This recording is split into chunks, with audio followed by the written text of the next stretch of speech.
December 26 marks the first day of Kwanzaa. The 7-day celebration connects and commemorates African-American community and culture. New York City's largest family Kwanzaa festival begins on Sunday. The Brooklyn Children's Museum and the Asasaya Cultural Arts Foundation are highlighting the holiday's 7 principles with special programming all next week. And that's where we found some young people honoring those principles through music and dance.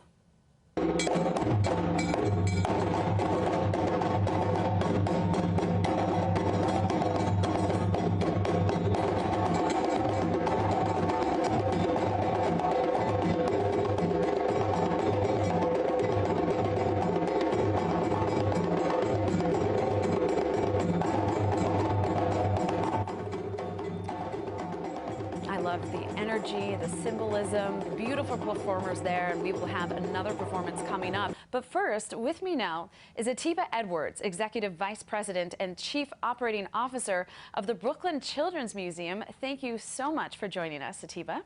Now, there's such a rich history. How many years has the museum hosted Kwanzaa? We've been hosting Kwanzaa for about 14 years. As a community museum located in central Brooklyn, we recognize that the key fabric of our community has and continues to be shaped by its Black residents. So since 2017, we've been a central hub for the residents of Brooklyn and beyond to come and learn, celebrate, and enjoy Kwanzaa. Now, can you tell us about the history of Kwanzaa, how it all began?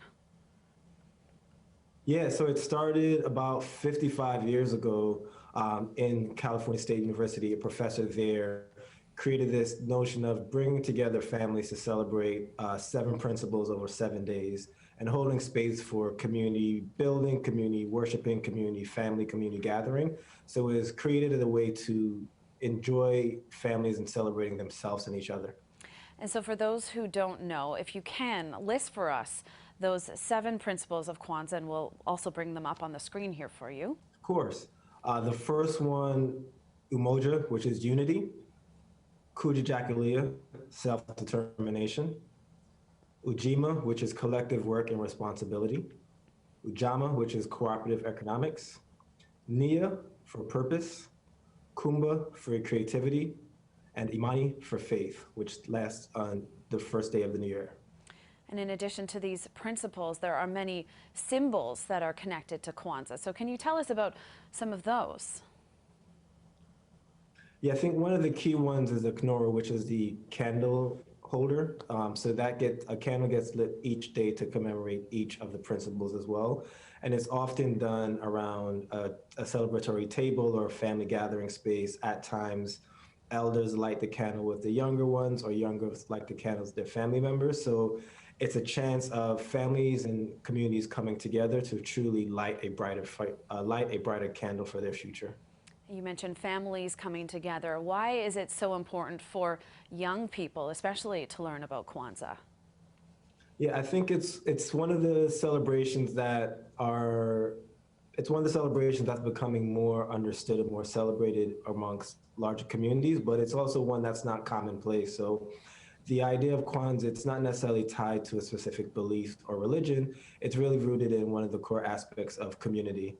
And I think these last 12, 18 months or so, we've had a chance to truly reflect upon what community means to each of us and how valuable that is due to undergoing various hardships, from loss of loved ones, loss of employment, just having a different way of looking through life. We've had a chance to spend time reflecting back and really uplifting and amplifying that which matters the most, which are our brothers, our sisters, our elders, our younger ancestors. So I think Kwanzaa this year, more so than ever, with its principles, really doubles down on the importance of celebrating each other. And that's why that first principle, umoja, is around unity of bringing everybody together, overcoming the different difficulties, obstacles, barriers, strifes that we sometimes encounter, to really get together and say, we are here together and our success is dependent upon each other's success as well. A time of overcoming, reflection. Now, the museum has special programming for each day of Kwanzaa. So can you kind of take us through what's happening?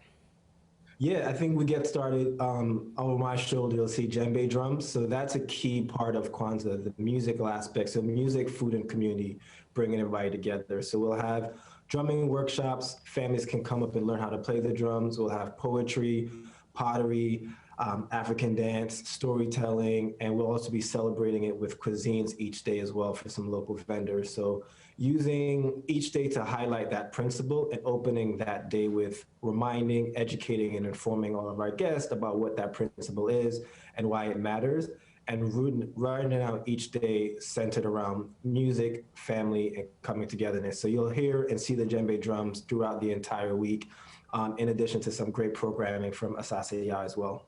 Well, we want to show everyone more of those performances. So thank you so much, Atiba Edwards with the Brooklyn Children's Museum.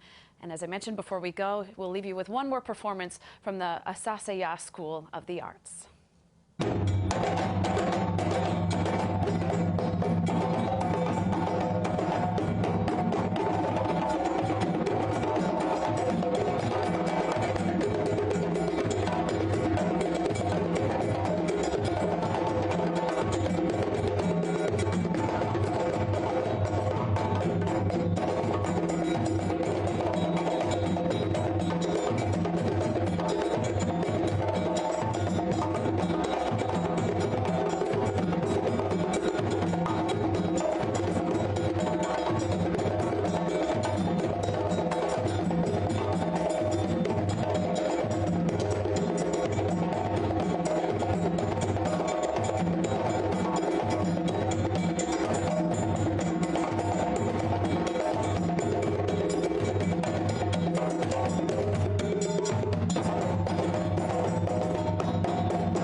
Now, if you want to check out these performances or for more information about Kwanzaa principles and the programs at the Brooklyn Children's Museum, you can head to our website, cbsnewyork.com.